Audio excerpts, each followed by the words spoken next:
আপনারা কি জানেন কুমিল্লার শুধু এই জায়গাটা দেখার জন্য বা এই জায়গাটিতে ভিজিট করার জন্য বিশ্বের অনেক দেশ থেকে বিভিন্ন নাগরিকরা এসে থাকেন।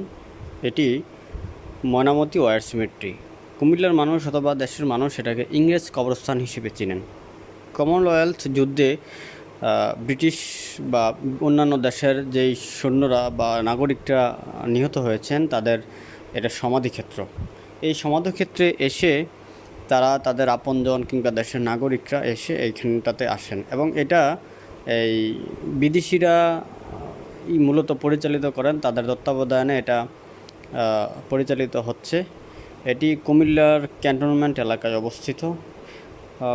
জায়গাটি এত সুন্দর করে সংরক্ষণ করে রাখা হয়েছে বা পরিবেশটা এত সুন্দর করে রাখা হয়েছে, এটা শুধু একটি সমাধিক্ষেত্র নয়, এখন এটা একটা পর্যটন এলাকা হিসেবে ব্যাপক